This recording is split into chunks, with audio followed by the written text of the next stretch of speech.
Take up में आपका स्वागत है। मैं हूं आकांक्षा। आज हम बात करेंगे ह्यूमन सॉफ्टवेयर के बारे में। ह्यूमन सॉफ्टवेयर सुनकर अचंभा लगाना, वैसे बहुत सारे सॉफ्टवेयर तो ऐसे आ चुके हैं जो कि हमें सुविधा देते हैं हमारे कामों के लिए, पर क्या आपने कभी सोचा कि ह्यूमन सॉफ्टवेयर भी हो सकता है? तो ये क्या है, इस विषय पर जानेंगे हमारे विशेषज्ञ से। हमारे विशेषज्ञ हैं सैयद फाजिल सर। सर आपका बहुत बहुत स्वागत, नमस्कार। Thank you so much. जी सर, सबसे पहला सवाल तो ये वो दर्शकों के मन में भी उठ रहा होगा और मेरे मन में भी कि ये ह्यूमन सॉफ्टवेयर आखिर है क्या? गुड। सुना था कि इल्म के जानने से कुछ जानेंगे हम, इल्म के जानने से ये जाना कि हमने कुछ भी ना जाना। You know, there is the world always surprises with different new creative thinkings. Now देखिए, हमारे शास्त्र में लिखा है कि 84 लाख योनि में सबसे उत्कृष्ट मनुष्य है, और यही किसी और स्क्रिप्चर में कुरान में लिखा है कि हम लोग जो है अशरफुल मखलूकात है, यानी कि सुपर बीइंग। इसका मतलब ये होता है जो उत्कृष्ट है और सुपर बीइंग है, तो उसका मतलब कि वो कभी भी अंडर परफॉर्मर हो ही नहीं सकता, वो कभी फेल नहीं हो सकता। हमारी समझ में कुछ मुश्किल तकलीफें हैं, तो फिर मैंने जब इस पर काफी शोध किया काफी सालों से, तो मैंने देखा कि नहीं, ह्यूमन ब्रेन कभी भी फेल नहीं होता और अंडर परफॉर्मर नहीं हो सकता है। हम उसको समझ नहीं सकते, उसको राइट काइंड ऑफ एक्सपोजर नहीं मिलता, इसलिए मैंने बनाया human software. Now what is human software? जैसे आपका कंप्यूटर सॉफ्टवेयर होता है, वैसे ये ह्यूमन सॉफ्टवेयर है। यानी कि आपका जो बच्चा है, उसका जो ब्रेन है, उसके ब्रेन की जो एक्सपोजर जो है वो नहीं मिला है, और चूंकि एक्सपोजर नहीं मिला है उसके उसका वो वाला पार्ट, जैसे मेमोरी वाला पार्ट, ये रिकॉलिंग वाला पार्ट, ये रिटेंशन वाला पार्ट, ये ग्रास्पिंग वाला पार्ट, ये IQ, EQ, SQ, जो भी कमी दिख रही है आपको, वो उस जगह पर उसको एक्सपोजर नहीं मिला है।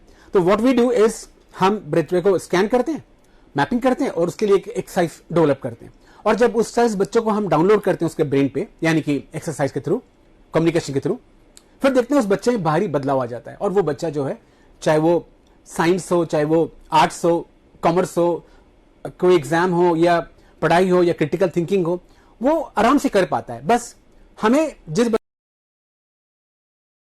बच्चे को हम कह रहे हैं कि ये अंडर परफॉर्म, हमने उसको समझा ही नहीं एक्चुअल में, तो उस बच्चे को वैसे एक्सपोजर नहीं मिला। ह्यूमन सॉफ्टवेयर एक्सपोजर देता है।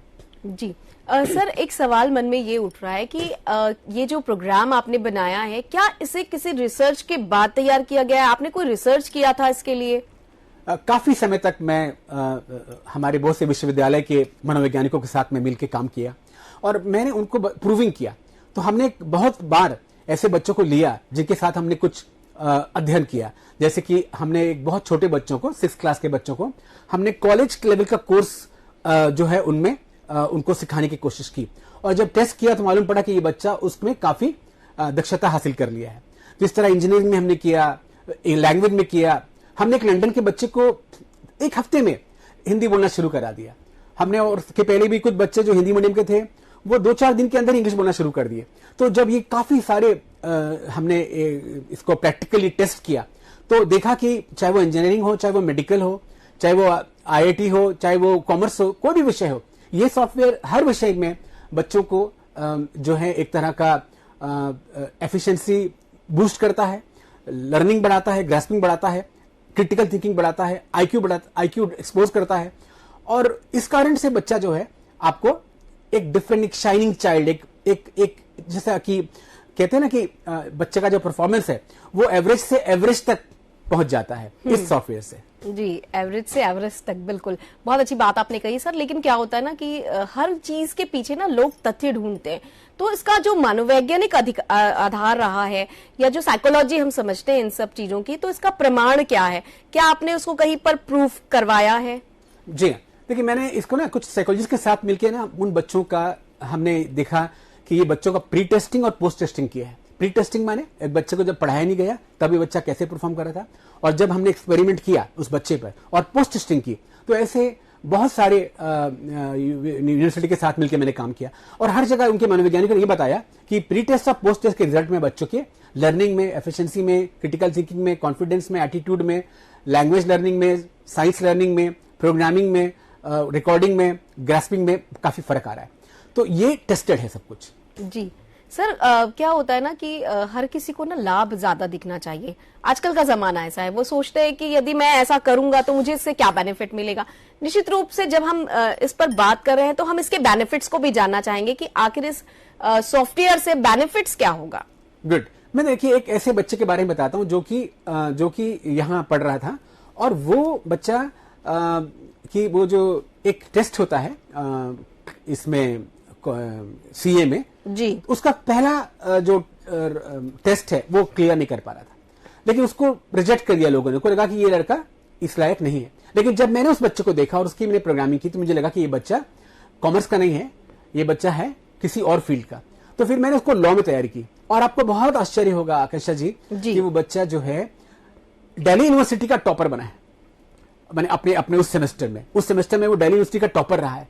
तो इस तरह से जो बच्चे मेरे अक्रॉस द वर्ल्ड, मैंने दुनिया में, खाली छत्तीसगढ़ में नहीं बल्कि पूरी दुनिया में मेरे बच्चे हैं जो कि बड़ी बड़ी कंपनियों में हैं, जो कि बहुत से बच्चे जो UPSC, PSC, IIT, CAT, GATE, MAT, जितने भी एग्जाम्स आप बोल रहे हैं हिंदुस्तान में या बाहर में, इसके अलावा जितनी भी जॉब्स हैं उसके लिए मैंने ट्रेन किया। तो मैंने देखा कि हर बच्चे में परफॉर्मेंस लेवल बूस्ट अप हो जाता है। तो कोई भी बच्चा मुझे अगर आप आज देंगे और इसकी टेस्ट करा लीजिए कि ये बच्चा आज क्या परफॉर्म करता है, जैसे लैंग्वेज में आप बोलेंगे या मैथ्स में बोलेंगे या साइंस में बोलेंगे या थिंकिंग में या क्रिटिकल थिंकिंग में या प्रोग्रामिंग में, लेकिन हमारे एक्सरसाइज के बाद हम जब पोस्ट टेस्ट करेंगे तो आपको फर्क एकदम डिस्टिंक्टली फर्क दिखेगा। जी सर, आपने बताया कि इस तरह से इम्प्रूव कर सकते हैं। यूपीएससी, पीएससी जैसे जो बच्चे हैं जो बहुत तैयारी करते हैं, बहुत पढ़ते हैं, लेकिन बहुत अच्छा परफॉर्म नहीं कर पाते, इन बच्चों के लिए भी क्या ये सॉफ्टवेयर बहुत हेल्पफुल हो सकता है? डेफिनेटली। हर वो एग्जाम जो कॉम्पिटिशन एग्जाम में बच्चे जा रहे हैं, PMT, IIT, NEET, UPSC, PSC, इसमें होता है क्या कि ना ये बच्चे केवल कोर्स पढ़ते हैं, जबकि ये एग्जाम केवल कोर्स टेस्ट नहीं करता, ये आपकी पर्सनैलिटी, परसेप्शन, आपकी एटीट्यूड, लर्निंग, बिहेवियर, बहुत कुछ टेस्ट करता है। हम उसके ब्रेन में जाके उसकी लर्निंग टेक्निक ठीक करते हैं, उसकी लर्निंग स्टाइल ठीक कर देते हैं, उसकी मेमोरी ठीक करते हैं, उसको रिएक्शन टाइम ठीक करते हैं, उसकी ability of grasping, ability of thinking, critical thinking, multi dimensional thinking. जब हम ब्रेन के सारे डायमेंशन में काम करते हैं तो बिल्कुल वो बच्चा अलग होता है और वो फील करता है कि अब उसके लर्निंग के या सक्सेस के बहुत नजदीक आ रहा। बाद में फिर उसका पर्सनल एफर्ट भी बहुत मायने रखता है। जी सर, कई बार क्या होता है जो फर्स्ट टाइम स्कूल जाने वाले होते हैं, जो बिल्कुल ग्रास्पिंग के लिए तैयार होते हैं, एकदम मूड में होते हैं पढ़ने के, या बिल्कुल मूड में नहीं होते, एक तो वो बच्चे, और दूसरा जो कोविड के दौरान जो बच्चों को एक आदत सी हो गई है आराम पसंद पढ़ाई की और बहुत ज्यादा वो स्टडीज को लेकर फोकस नहीं है, ऐसे बच्चों के लिए क्या ये सॉफ्टवेयर हेल्पफुल हो सकता है? जो कोविड का जो टाइम था इसको तो हम जो बच्चे कामयाब भी हुए हैं, लेकिन इसको 0 ईयर मानना चाहिए। मैंने कि ये जो बच्चे 2 साल में कुछ भी नहीं पढ़े हैं और ये पास हो गए हैं, लेकिन लोगों को लगता है कि लेकिन इन बच्चों की फ्यूचर जो है ये इनको हर जगह तकलीफ आएगी, हायर क्लास में तकलीफ आएगी, कॉम्पिटिशन एग्जाम में तकलीफ आएगी, क्योंकि ये 2 क्लास का फंडामेंटल क्लियर नहीं है, तो आगे जब बढ़ेंगे तो ये अच्छा नहीं कर पाएंगे।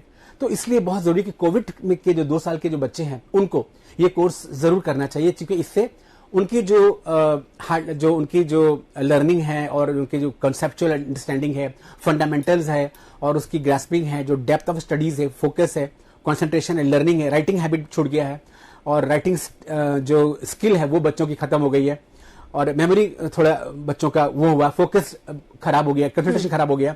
तो ये ट्रेनिंग से जो बच्चे अभी ये एग्जाम खत्म भी कर लेंगे, अगर इस कोर्स को करेंगे तो वो अगले क्लास के लिए जितना भी जो लैग बिहाइंड कर रहे थे वो डेफिनेटली ठीक हो जाएगा और इसके बाद वो और भी आगे बढ़ सकते हैं। जी कुछ बच्चे ना अपने करियर को लेकर ना फोकस नहीं होते हैं, बहुत कंफ्यूज्ड से होते हैं, ऐसे बच्चों के करियर ऑप्शन को सिलेक्ट करने में क्या ये सॉफ्टवेयर मददगार हो सकता है? Very nice question. बिल्कुल बिल्कुल, जैसे मैंने बताया कि मैं आपको एक एग्जाम्पल तो, एक छोटा सा बच्चा एक बार एक छोटी साइकिल चला रहा था और वो साइकिल जब चला रहा था तो वो एक जगह जाके ब्रेक पेडलिंग नहीं करता था, तो मैं उसको देख रहा था कि ये ऐसा क्यों कर रहा है, तो वहां मालूम पड़ा कि वो थोड़ा स्लोप है। तो मैंने उसके फादर से यूं ही कह दिया था कि मुझे लगता है कि आपका बच्चा जो है वो इंजीनियर बनेगा।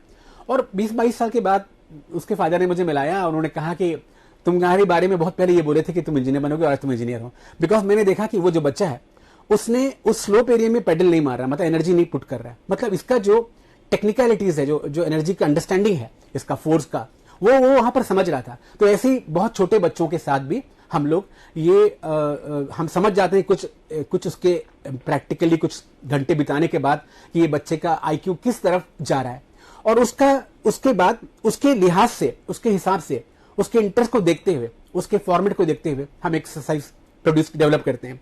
और एक्सरसाइज से जब वो बच्चा एक्सपोज होता है ना तो उसका इंटरेस्ट लेवल, उसका परफॉर्मेंस लेवल, उसका एक्शन लेवल काफी डेवलप हो जाता है। जी सर, हम बात करें सॉफ्टवेयर की, तो ये जो ह्यूमन सॉफ्टवेयर है इसके लिए कितना टाइम लगता है इसके प्रोसेसिंग में? आपका ऑब्जर्वेशन कितने घंटों का होता है और कितनी सिटिंग होती है आमतौर पर? Very good. तो ऐसा है कि फर्स्ट सिटिंग तो इंट्रो होती है जहां पर हम लोग बैठ के केवल अलाइन करते हैं हम उसकी ब्रेन को। इसके बाद सेकंड थर्ड सिटिंग से ही फर्क आना चालू हो जाएगा। अब सवाल उठता है टाइम कितना लगेगा, तो आप किस एज में हमारे पास आ रहे हैं। अगर आप जल्दी आएंगे तो टाइम कम लगेगा, लेकिन अगर आप देर करेंगे तो उतने साल का जो आपका छूटा हुआ है, जो पेंडिंग सिस्टम जो डेवलप नहीं हुआ है, उस पेंडिंग सिस्टम को डेवलप करने टाइम लगेगा। तो जितने 1 to 5, 1 to 8 और 10 क्लास के बच्चों को काफी जल्दी हो जाएगा, उसके बाद के लोगों को थोड़ा ज्यादा समय लगेगा। जी सर, विदेश के जो लोग होते हैं ना, वो बहुत जल्दी सर्च कर लेते हैं ऐसी चीजों के, वो जानकारों को यहाँ से ढूंढ लेते हैं, तलाश लेते हैं और फिर उनसे वो जानकारी इकट्ठे करके अपना एक टैग लगा देते हैं। तो निश्चित रूप से कुछ लोगों ने आपसे संपर्क किया होगा, इसके बारे में जाना होगा, तो उनका क्या रिएक्शन था? वेरी नाइस, ये बहुत इंटरेस्टिंग है। मेरे ऑफर लेटर पे लिखा हुआ है, मैं जो जर्मन में गया था पढ़ाने, वहां लिखा हुआ है कि Syed Fazil, the German teachers are very anxious to know about your technique. देखिए, the German teachers are anxious to know about my technique, but here people are not interested to know about this technique. बस यही तो problem है। तो ये उन लोगों को मैंने दिखाया। मैं वेस्ट जर्मनी में फ्रैंकफर्ट में था, फिर मैं ये जो नेपाल है, पाकिस्तान है, वहां के भी टीचर्स को दिखाया। वहां भी मैंने बहुत सारी क्लासेस ली, तो काफी अच्छा वहां पर वो मिला, ग्रोथ मिला। वहां जो जर्मन में जो इंडियन बच्चे हैं और जो जर्मन बच्चे हैं, उन दोनों को लेकर मैंने एक्सपेरिमेंट किया, उनके साथ मैंने दिखाया उनके टीचर्स को कैसे फर्क आता है। तो डेफिनेटली वहां लैंग्वेज में किया था। तो जर्मन बच्चे इंग्लिश नहीं बोलते बहुत जल्दी नहीं बोल पाते। तो जब ये हमने एक्सपेरिमेंट किया तो वो जर्मन का बच्चा काफी जल्दी इंग्लिश बोलना शुरू कर दिया। तो उन लोगों ने इसको बहुत अप्रिशिएट किया और इसके लिए काफी अप्रिसिएशन मिले। जी सर, एक सवाल और रह गया कि जब भी हम किसी सब्जेक्ट को लेकर बात करते हैं या फिर किसी नए सॉफ्टवेयर के बारे में बात करते हैं, तो मन में जो सबसे पहला सवाल आता है, फीस कितनी लगेगी। तो निश्चित रूप से फीस और सिटिंग, ये दो चीजें ऐसी है जो हर एक पेरेंट्स को क्लिक करती है कि भाई इसमें कितना खर्चा आएगा और उसमें ड्यूरेशन कितना लगेगा। इस बारे में भी यदि आप प्रकाश डाल दें तो बहुत अच्छा होगा। देखिए, अभी जो बहुत से ऐसे कोर्सेज जो चल रहे हैं, जो लाख 50,000 70,000 के कोर्सेज जो कहते हैं कि हम आपके बच्चे को बदल देंगे, लेकिन हमने देखा है कि कोई बदलाव खास नहीं आता है। तो ये तो एकदम मिनिमम फी होगा जो एक middle class, lower middle class भी अफोर्ड कर सकता है। बस इसमें डिपेंड करता है कि सेशन कितने लगेंगे। तो पहले सेशन काउंट करेंगे, फिर पर सेशन के हिसाब से हम इसको कर सकते हैं। तो fees is not very important, but हाँ ये है कि डेफिनेटली मैं आपको ये प्रॉमिस कर सकता हूं कि आपके बच्चे के लर्निंग आज जहां भी हो, जो कैटेगरी का, अगर मान लीजिए आपका बच्चा बिलो एवरेज है, तो डेफिनेटली उसको आप देखेंगे कि वो आगे बढ़ेगा। और एकदम जो एकदम आखिरी बच्चा है, उसको भी हम यहां तक ला सकते हैं, एवरेज से एवरेज तक। और ये जो लाइन होगी पूरे यहां तक लाने की, ये साल दर साल, क्योंकि जब एज बढ़ती है ना बच्चों की, तो उसका एक्सपोजर बढ़ना चाहिए उसके ब्रेन के डायमेंशन के हिसाब से। लेकिन एक्सपोजर नहीं बढ़ता, इसलिए वो एक्टिवेट नहीं होता है। तो हम चूंकि साल दर साल उसको आना पड़ेगा और हर साल जो है उसको एक्टिवेशन करने पड़ेंगे, और फिर देखेंगे आपके कम से कम 12वीं क्लास तक भी अगर हमारे पास वो आ जाता है, तो इससे उस बच्चे की लाइफ में, उसके करियर में, उसकी सक्सेस में और उसकी क्वालिटी ऑफ लाइफ में, उसकी मेंटल हेल्थ में, फिजिक्स में बहुत बड़ा फर्क आएगा। जी सर, एक और सवाल जो कि अंतिम सवाल है वो ये कि यदि कोई इंस्टीट्यूट इसे कंटिन्यू करना चाहता है, तो क्या आप अपनी सुविधाएं भी उस इंस्टीट्यूट को प्रोवाइड करेंगे? बिल्कुल, मैंने बहुत सारे इंस्टीट्यूट के लिए, लेकिन छोटे फॉर्मेट में किया है काम। जो भी इंस्टीट्यूट चाहता है कि वो अपने बच्चों को, अपने जो बच्चे हैं उनको बदले, उनमें चेंज लाए, अच्छा रिजल्ट लाए, तो डेफिनेटली स्कूल के लिए और खासतौर पर ये सॉफ्टवेयर टीचर्स के लिए भी है। तो टीचर्स में बहुत बड़ा फर्क आएगा, क्योंकि जैसे जर्मन टीचर मैंने कहा था कि उन्होंने मेरा ये कोर्स और मेरी ट्रेनिंग ली थी, तो उनमें काफी फर्क आएगा टीचर्स में, बच्चों में। और जो पेरेंट्स है वो भी इसको 2 सीटिंग 3 सीटिंग ले सकते हैं, ताकि वो अपने बच्चों की नेचर और टेम्परामेंट को समझ सके। तो जब पेरेंट अपने बच्चे को टेम्परामेंट को समझेगा, तो उसी हिसाब से वो उससे कम्युनिकेशन करेगा, और उस कम्युनिकेशन का भी बच्चे के ब्रेन पर इम्पैक्ट पड़ता है। जी, और सर अब चाहेंगे चलते चलते आप हमारे दर्शकों को कोई सुझाव देना चाहते हैं और इस ह्यूमन सॉफ्टवेयर को लेकर कोई जानकारी देना चाहते हैं तो जरूर बताएं। बिल्कुल, मैं ये कहूंगा कि आप अपने बच्चे को कभी कमजोर मत समझिए, उस बच्चे को कभी टैग मत लगाइए। अगर आपको लगता है कि आपका बच्चा कमजोर है, बिलो एवरेज है, नहीं पढ़ सकता, नहीं लिख सकता, कुछ नहीं बन सकता, अगर ऐसा लगता है आपको, तो मैं आपको चैलेंज करता हूं, वो बच्चा आप मुझे दे दीजिए और फिर देखिए, give me an average child and I will return you an intelligent student. जी, और इस ह्यूमन सॉफ्टवेयर को लेकर क्या कहना चाहेंगे? बिल्कुल, ये एकदम नया है। ये जो अगर सरकारें भी इसको अगर समझे, ह्यूमन रिसोर्स डेवलपमेंट डिपार्टमेंट अगर इसको समझे, तो डेफिनेटली ये हमारे टेक्स्ट बुक में, हमारी जो भारत की जो पढ़ाई है, जो एजुकेशन सिस्टम है, वो हम उसको कहीं और, जैसे एक जो कि ग्लोबल सिस्टम है, हमारे बच्चे ग्लोबली कॉम्पिटेंट होंगे, और जब हमारे बच्चे ग्लोबली कॉम्पिटेंट होंगे तो डेफिनेटली हम दुनिया में हमारा नाम, हमारा फेम, हमारे चीजें, हमारे कल्चर तो जाते ही, हमारा कल्चर तो है पहले से बहुत ज्यादा, लेकिन हमारी रिसर्चेज, हमारे डेवलपमेंट, हमारे प्रोडक्ट, हमारे ह्यूमन रिसोर्स, हमारे लोग पूरी दुनिया में जाएंगे, और इससे ओवरऑल देश जो है, बच्चे जो है ग्लोबलाइज्ड होंगे और ग्लोबली कंपटीशन को वो करेंगे, और वो उस चैलेंजेस को एड्रेस कर पाएंगे जो आने वाली सदियों में इन बच्चों को फेस करना है। जी सर, एक और सवाल मन में आया था आपके पूरे उत्तर सुनने के बाद कि जो बच्चा फिजिकली भी स्ट्रांग नहीं ना, उसके फिजिक्स पर भी इस पर असर पड़ेगा, आपने कहा मेंटल हेल्थ पर भी असर पड़ेगा। तो आपसे जानना ये है कि हमारी एजुकेशन का और हमारी हेल्थ का क्या आपस में कोकोई कनेक्शन है? बहुत ज्यादा। आपको मैं सही बताता हूँ, ये जितने बच्चे अभी पढ़ाई कर रहे हैं इनमें से ज्यादातर बच्चे डिप्रेशन में हैं, क्योंकि देखिए 6 घंटे तक पढ़ाई और वो सारी नेगेटिविटी दिमाग में आ रही कि मैं अच्छा नहीं पढ़ पा रहा हूँ, मैं बिलो एवरेज हूँ, मेरे में टैग लग गया है ना। और ये जो लगातार पीरियड जो हो रहे हैं ये, और ये जो सिस्टम जो चल रहा है, जो जिसमें एंजॉय नहीं कर रहे हैं उसमें वो लोग, और कुछ क्रिएटिविटी नहीं है, बस लिखाना पढ़ना, लिखना पढ़ना, लिखना पढ़ना। पोथी पड़ी पड़ी जगमुआ पंडित बहन है कोई, 2.5 अक्षर प्रेम का नहीं, 2.5 अक्षर प्रेम से पढ़े से पंडित हुई। तो व्हाट इज मोर इंपॉर्टेंट कि ये प्रेम से पढ़े, लेकिन वो चीज के लिए ट्रेनिंग जरूरत है। तो हमारे जो बच्चे हैं, ज्यादातर जो स्कूल गोइंग बच्चे हैं, मैं देखता हूं उनकी जो मेंटल हेल्थ एकदम ठीक नहीं है। वो आज क्यों एग्रेसिव हो रहे हैं, आज क्यों वो सो नहीं पा रही, क्यों वो मोबाइल की तरफ एडिक्ट हो गए, क्योंकि उनका जो कंसंट्रेशन है वो किताबें नहीं ले पा रही है। देखिए कंसंट्रेशन आपको छीनना पड़ता है। जैसे हमारे जब बच्चा फिल्म जाता है तो वहां पर कोई नहीं बोलता है सी द स्क्रीन, लेकिन स्कूल में बोलना पड़ता है see the board. Why? Because उस जगह पे उस बच्चे को अटेंशन क्रिएट किया, कैप्चर किया गया। हमारी शिक्षा यहां पर फेल हो रही है कि हम बच्चों का अटेंशन कैप्चर नहीं कर पा रहे, क्योंकि वो डिजाइन जो है, शिक्षा का मॉडल जो है वो बहुत ही बेसिक है, बहुत ज्यादा बेसिक है। तो ये जो लेक्चर पैटर्न है ये बहुत पुराना हो गया, ये नहीं चलेगा। आपके बच्चे बहुत आगे हैं, अगर आपने उनको पैटर्न नहीं दिया तो ये बच्चे डिप्रेस फील करेंगे, ये बच्चे अंडर परफॉर्मर बनेंगे, ये बच्चे का फोकस बिगड़ेगा और ये गलत दिशाओं पर जाएंगे, और वही कारण है जो कुछ भी हो रहा है। जी अक्सर कई बार देखा गया है कि जो बच्चे अंडर परफॉर्मर होते हैं ना, उनके पेरेंट्स भी बहुत हेजिटेट फील करते हैं पब्लिक प्लेस में जाने में या उसे बताने में। तो ऐसे पेरेंट्स के लिए भी क्या ये ह्यूमन सॉफ्टवेयर काम करता है? बिल्कुल। सबसे पहली बात तो हम बच्चे और पेरेंट को बैठा के बात करेंगे, और हम पेरेंट को बता देंगे फर्स्ट डे में कि आपका बच्चा एक्चुअल में किधर जाएगा। तो वो जब बात सुनने के बाद ही पेरेंट का एटीट्यूड टुवर्ड्स द चाइल्ड बदल जाता है। अभी तक जिसको वो एकदम ऑर्डिनरी समझते थे, वो अब लगेगा कि हाँ ये एक्स्ट्राऑर्डिनरी भी बन सकता है ना। देखिए अब एक मटेरियल से तो हम प्रोडक्ट बनाते हैं। आईफोन क्या है, आईफोन और कोई और फोन लेंगे, मटेरियल तो सेम है, बस सॉफ्टवेयर अलग है। इसका मतलब कि ये ब्रेन है, ह्यूमन ब्रेन है। देखिए जो ह्यूमन ब्रेन है, जैसे होता है ना P1, P2, P3, ऐसे जो ह्यूमन ब्रेन है उसको खुदा ने जो चेंजेस दिए है वो P0 से लेकर P इन्फिनिटी तक है, P7, P10 नहीं, P इन्फिनिटी तक है। तो इतना आगे बढ़ सकता है। तो हम कितना एक्सपोजर कर पाएंगे राइट टाइम में, right kind of study, right kind of content, right kind of attitude, right kind of learning, right kind of style, right kind of technique, right kind of life style, right kind of food, right kind of healthy environment, right kind of guidance, right kind of motivation. बच्चा बहुत बड़ा फर्क पड़ेगा। मैंने बहुत सारे बच्चों को जिंदगी में देखा है जो यहां थे आज यहां पहुंच गए, जिनके बारे में लोगों को लगता था कि बिल्कुल कुछ नहीं करेगा।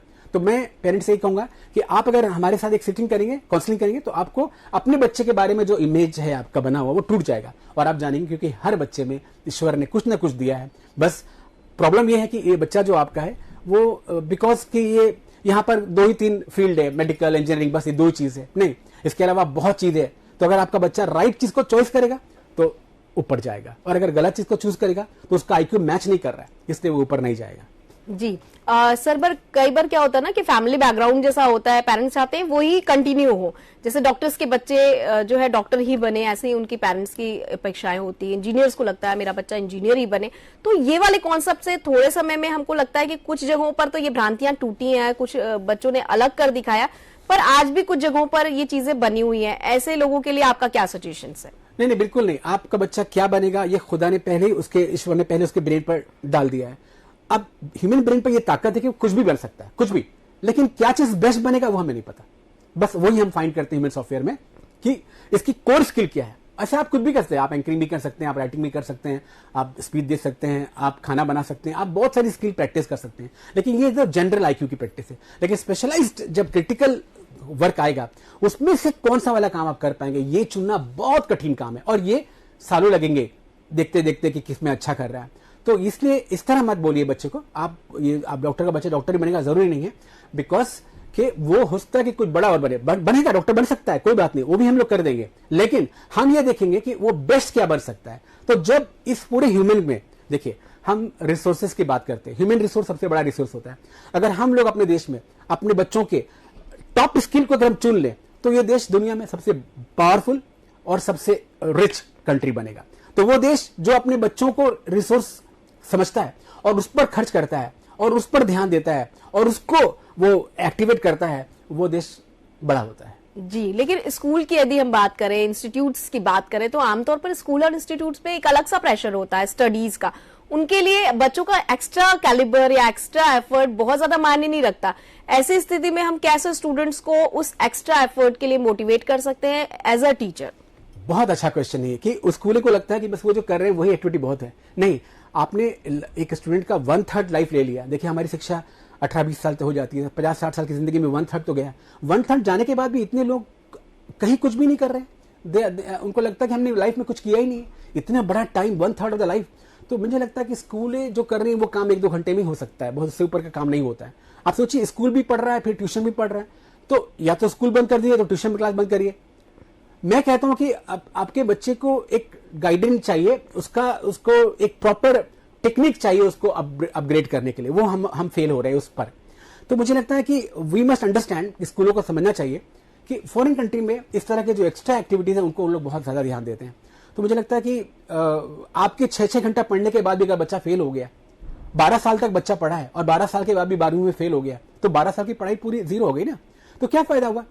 तो मुझे लगता है कि उस बच्चे की जो एक्स्ट्रा एक्टिविटी, वो शायद एक सिम्टम देती है आपको, एक साइन बताती कि ये बच्चा एक्चुअली में कहां जाने वाला है, और वहां से हम पिक कर लेंगे तो ये बच्चा काफी सफल हो जाएगा, काफी आगे बढ़ जाएगा। जी, तमाम जानकारी के लिए बहुत बहुत धन्यवाद। और हम आशा करते हैं कि ह्यूमन सॉफ्टवेयर पर लोगों की रुचि है तो वो आप तक जरूर पहुंचेंगे और इस पर बहुत बड़ा काम होगा। आपके सजेशंस हमारे इंस्टीट्यूट और स्कूल के लोग जरूर अपनाएंगे। तो इसी वादे के साथ दोस्तों कि आपसे होगी फिर से मुलाकात किसी नए विषय के साथ, करते हैं इस कार्यक्रम को यही समाप्त। नमस्कार।